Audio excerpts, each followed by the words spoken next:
Hey guys, welcome to Homesteading Through Our Eyes. It's July 5th. It's time for our next garden tour. The garden's been doing great in the last month, so come on, check it out.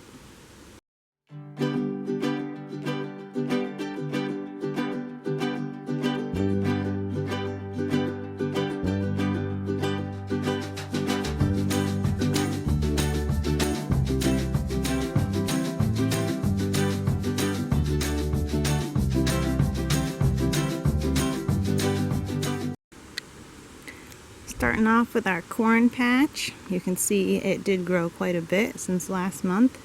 We have another update on our June 1st garden tour if you want to check out that to be able to compare.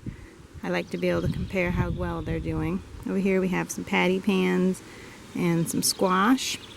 These ones I have yet to prune. You can see this full coverage here. I need to prune those, and I'll show you some ones that I have pruned.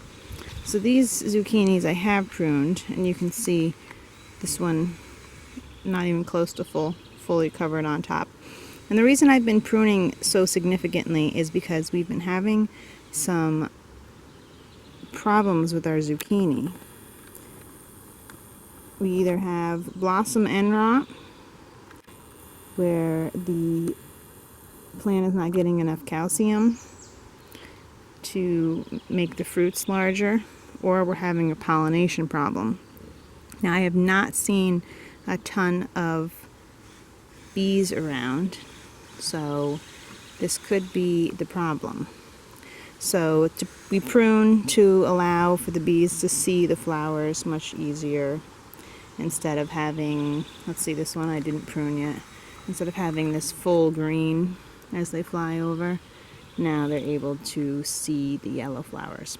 We do have a full video on pruning your zucchini plants, and I'll post that in the description below. Moving on, we have some Sun Golds tomatoes here. They have a couple little babies on them. Nothing significant. Our greens have been doing great. I think our climate really does well with greens since it is a cooler climate. This is a nice big row of curly kale. This is collards with some lettuce in between. This is a sorrel, which is a herb. And I also have some Swiss chard here. Just tomato. He's just growing on his own. Got a ton of volunteer tomatoes again. Here's my square foot garden. And I think that this is a bit tight. I don't think I'm going to be doing it this tight again. It just doesn't seem like there's enough room. I mean, the Swiss chard is just getting covered pretty much and not really getting big. By the kale, I'm trying to take out all the larger pieces and allow for room for them to grow, but it's not necessary for us. We have a lot of room. We don't need to do this. This was my version of square foot gardening. I gave them more space than was recommended, and I think this was like the perfect amount of space. You can see that this is just all kale.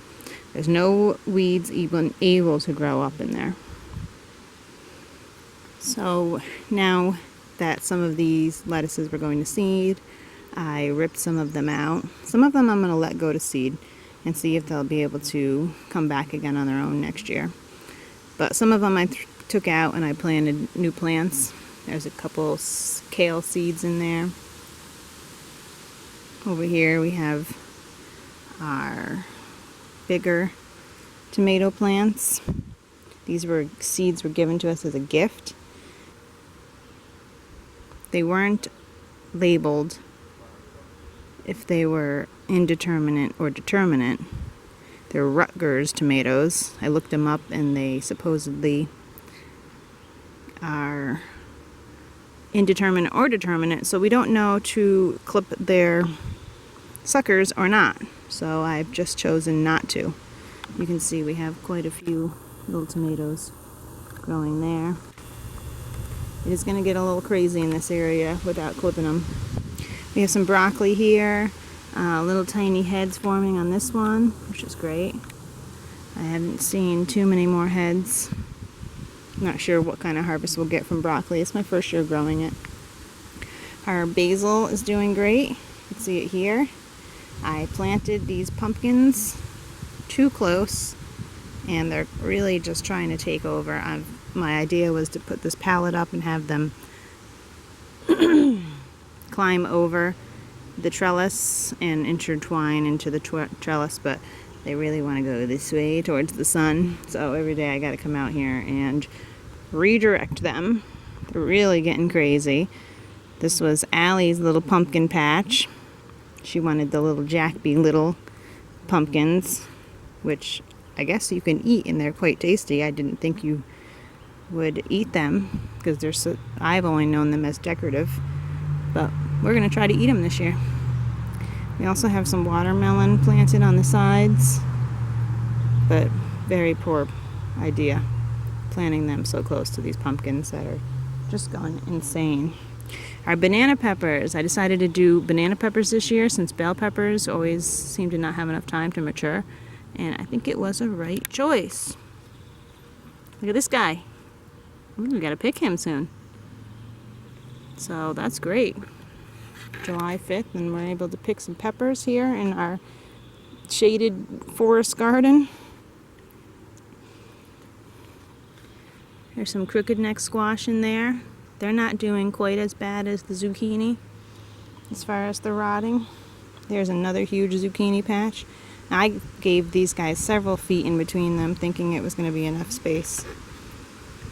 I'm going to have to rethink that for next year, and I'm going to give them even more space. I mean, they're just huge plants. And we got, plenty of space, so I might as well give it to them. Our comfrey plant just going crazy nonstop. This plant does bring bumblebees, but I don't think we have enough bee attracting flowers here in the garden. We just had our borage open up the other day, so hopefully that will help bring in some more bees. That's something we need to work on. This is our winter squash, and somehow a summer squash got mixed in here. Must have accidentally planted him here. That's alright. In the back I got some dill that just came up on its own. I had it planted here 2 years ago and noticed some dill growing, so that's great. I need some dill for my pickles. Our rutabaga are getting bigger. I need to weed in this area a little bit. You can see our thistles are still coming back. Not gone to flower yet though. We're trying hard. Our bush beans are doing well. I've seen a couple beans on them. Plenty of flowers. Oh, here's a bean right here. Looks like we can have some beans for dinner soon. It's nice.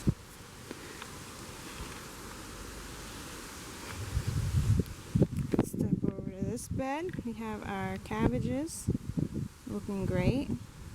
This is some lettuce that I started a little while ago. Well, since the other lettuce is starting to go to seed, this lettuce will be ready for harvesting. It's working out great so far with the succession planting. This area I had planted carrots and they didn't come up, so it's not a problem. I'm going to replant them today. That should have them ready by the second week of September. Some more tomatoes with some bok choy in between. We already harvested several of those.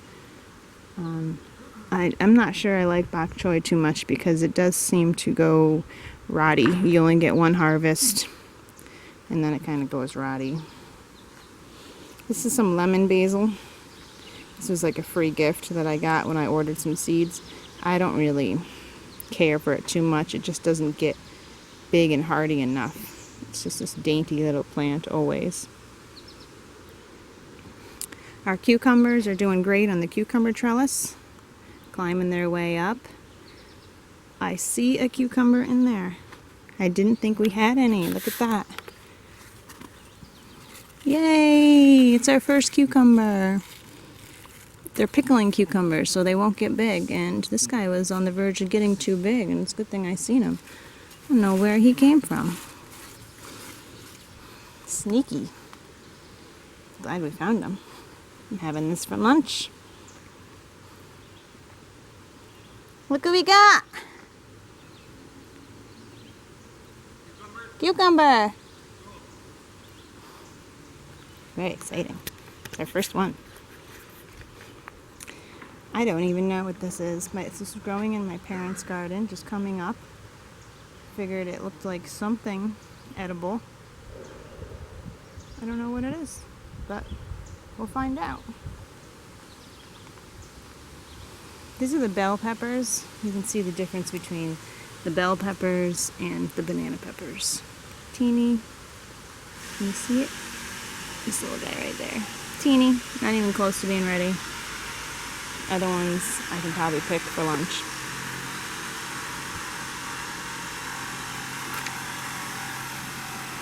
Days out working on the fence for the farm stand. You can see right there behind the tree. We started building it. He's cutting the planks. Here's the planks that he got from his grandparents. And they sold their home. And we're putting it to good use, building a nice wall for the farm stand. You can check out our video on building the farm stand. This bed is all carrots with some clover mixed in that I didn't get to pull yet. I just weeded this the other day. I have to figure out a better method for carrots because it seems like it's a ton of weeding. Here's some Brussels sprouts. 2 of them got killed by something, but these guys are doing well. This is another area that we have some beets. There's quite a bit of gaps in between the beets, and I think I'm going to come through with some more carrot seeds and just literally put carrots in every spot that didn't grow. So here where the Brussels sprouts didn't grow, where the beets didn't grow, where there's carrot spots missing, I'm just going to fill in with carrots. We eat a ton of carrots. And they're so much better when you grow them yourself. There's not even comparison. So over here in our shady area, it's got sun right now because it's midday, but it gets the least amount of sun. I have some mesclun growing, which is doing well. I have some lettuce and mesclun growing in here as well. I just planted some more red leaf lettuce in this row here.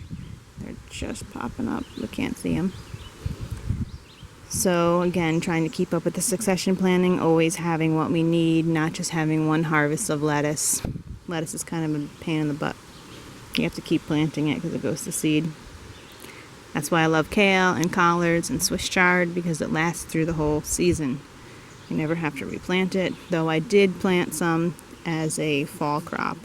I'm not sure why, but everybody says to do it, so I did it. Here's some nasturtiums.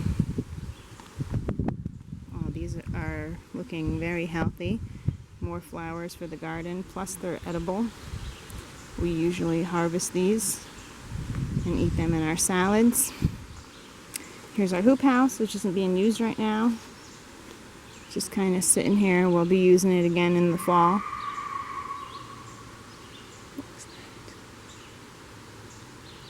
It's our watering station. Pump the water from over there. I fill up all the buckets and water from there.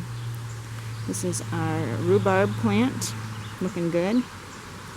We did just transplant this out this year and plant it here, so we were just happy it took. It's not really hard giving us any big stalks, but that's alright. We're just happy that we have it, and hopefully it comes back next year. Our potato planter is completely filled, and now it's just growing, doing its thing, growing up on top. We'll wait till the green dies down and then we'll harvest our potatoes. I'm excited. Maybe we'll do it on camera for you. Hopefully we get a harvest this year. So that's about it for the garden. This is all volunteer tomatoes here. So just going to let them grow, see what they do. Thanks for watching our July update. And stay tuned for August and September's 2018 garden update. Peace.